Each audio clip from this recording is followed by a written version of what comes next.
এরপরে প্রশ্ন হলো, কুকুর পালন করা, কুকুরকে স্পর্শ করা, চুম্বন করা এবং বিছানায় নিয়ে ঘুমানোর বিধান জানতে চাই। উত্তর হলো, বিশেষ প্রয়োজন হলে কুকুর এটা পাহারাদারের কাজে ব্যবহার করা যেতে পারে এবং সেটার জন্য কুকুরের প্রশিক্ষণ দেওয়া, লালন পালন করা এটা জায়েজ হতে পারে। কিন্তু বাসা বাড়িতে নিজের ঘরের মধ্যে কুকুরকে ভালোবাসা জায়গা থেকে তার সাথে মাখামাখি করা এটা অনুচিত এবং স্পিরিচুয়ালি আমরা একজন ইমানদার হিসাবে আমরা ক্ষতিগ্রস্ত হই এর মধ্য দিয়ে।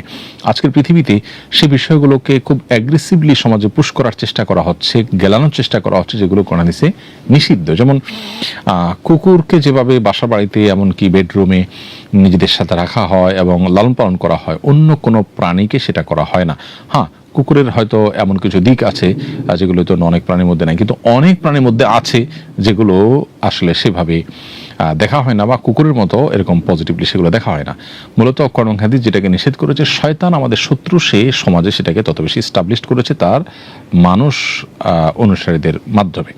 এই জন্য একজন ইমানদার এই অতিরিক্ত কুকুর প্রীতি, অন্য 10টা প্রাণীর মতো তার প্রতি আপনি দয়াদ্র হবেন। একজন নারী, তিনি একটা কুকুরকে পানি পান করিয়ে ব্যভিচার নারী হয়ে আল্লাহর নাজাত মুক্তি লাভ করেছেন। অতএব যে কোনো প্রাণের প্রতি দয়া করলে ফি কুল্লি কাবিদি রতবাতিন আজরুন, প্রত্যেক প্রাণী যার ভিতরে প্রাণ আছে, জীবন আছে, তাকে উপকার করলে বা তার প্রতি অনুগ্রহ করলে আপনি আল্লাহর কাছে সওয়াব পাবেন। সেই জায়গা থেকে অনুগ্রহ করতে পারেন, কিন্তু তাকে আপনি বাসা বাড়িতে স্থান দেওয়া বা তাকে আপনি নিজের মধ্যে নিয়ে আসা বা তার সাথে পরিবারের সদস্য করে নেওয়া, এটা স্পষ্টত গুনাহের কথা। নবী সাল্লাল্লাহু আলাইহি ওয়াসাল্লাম বলেছেন, লা তাদখুলুল মালায়েকাতু বাইতান ফীহি কালবুন আসূরা, যে ঘরে কুকুর বা কোনো প্রাণীর ছবি থাকে বা ভাস্কর্য থাকে সেখানে কোনো রহমতের ফেরেশতা প্রবেশ করেন না। বিধায় এটা একজন ইমানদারের জন্য জায়েজ নয় এবং এর মাধ্যমে আমরা আধ্যাত্মিকভাবে ক্ষতিগ্রস্ত হচ্ছি, এটা আমরা হয়তো অনুভব করতে পারি না।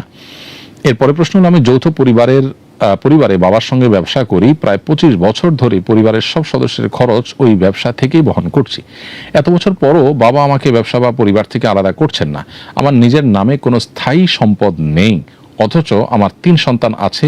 আমি ভবিষ্যৎ নিয়ে উদ্বিগ্ন। এই অবস্থায় বাবাকে না জানিয়ে ব্যবসা থেকে কিছু অর্থ সঞ্চয় করলে জায়েজ হবে কিনা? প্রিয় দর্শক, উত্তর হলো যে আপনি বাবার সাথে যে পরিবারের যৌথ ব্যবসা করছেন, আপনার ভাষ্যমতে দীর্ঘদিন থেকে এই ব্যবসা আপনি করছেন এবং পরিবারের খরচ খরচা আপনি সেখান থেকে শুধুমাত্র বহন করছেন, আপনার কোনো ভবিষ্যৎ সঞ্চয় হচ্ছে না। এক্ষেত্রে আপনি বাবাকে না জানিয়ে সেখান থেকে কোনো টাকা নিতে পারেন না, কারণ ব্যবসা যদি বাবার হয় এবং সেখানে আপনি শ্রম দেন, তাহলে তার অনুমোদন ছাড়া আপনি লুকিয়ে ছাপিয়ে কিছু নিতে পারবেন না। আপনি তাকে পরিষ্কারভাবে বলতে পারেন যে, বাবা, তোমার ব্যবসায় আমি সময় দিতে পারি, বিনিময়ে আমাকে এটা দিতে হবে। বাবা সন্তান হলেও লেনদেন পরিষ্কার হতে পারে, বরং হওয়া উচিত। বিধায় আপনি তাকে বলতে পারেন যে, আমি তোমার এখানে কাজ করবো, বিনিময়ে আমাকে এই টাকা দিবে, আমার সংসার চলার পর অতিরিক্ত আমাকে এই টাকা দিতে হবে, তারপর আমি কাজ করব।